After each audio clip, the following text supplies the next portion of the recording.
ఇంకా మా ఆనిముత్యం ఉన్నాడు ఎమ్మెల్యే. ఏమనుకుంటాడో మాకు అర్థం కాదు కానీ నేను మా నాన్నంత మంచోని కాదు, షెడ్డోని. ఎవరికి కావాలి? నువ్వు వీధి రౌడి వయమన్నా? నువ్వు ఒక ఎమ్మెల్యే హోదాలు ఉండి ఒక ఎమ్మెల్యే అని చెప్పేసి నీకు ప్రజలందరూ నమ్ముతున్నారు. ఈ రోజు అట్లా కూడా గుర్తించట్లేరు. ఈ రోజు ఈ నియోజకవర్గంలో కొంతమంది ఇంకా కూడా మొత్తం నిన్ను మర్చిపోయి మీ నాన్నే మాకు ఎమ్మెల్యే అనుకుని ఈయన మొత్తం పక్కన పెట్టి మీ నాన్న కోసం తిరుగుతున్నారు.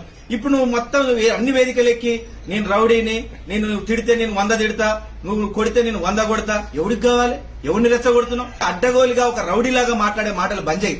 నీ శాయశక్తుల నీకున్నటువంటి ఈ ముఖ్యమంత్రితో ఉన్నటువంటి సాన్నిధ్యంతో ఇక్కడ మేము తీసుకొచ్చినటువంటి సంక్షేమ పథకాలతో ఏదైతే పూర్తి చేయాల్సినటువంటి స్టేడియంలు ఉన్నాయి, లైబ్రరీ ఉన్నాయి, డిగ్రీ కాలేజీలు ఉన్నాయి, ఇట్లా అనేక విధాలుగా ఉన్నాయంటే అన్నింటినీ పూర్తి చేయడం మొదలుపెట్టు.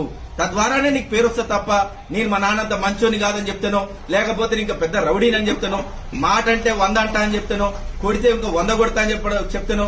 ఎవడు భయపడేటోళ్ళు లేడు. రేపు వచ్చే స్థానిక ఎన్నికల్లో మీ పార్టీకి నీకు ఖచ్చితంగా బుద్ధి చెప్తూ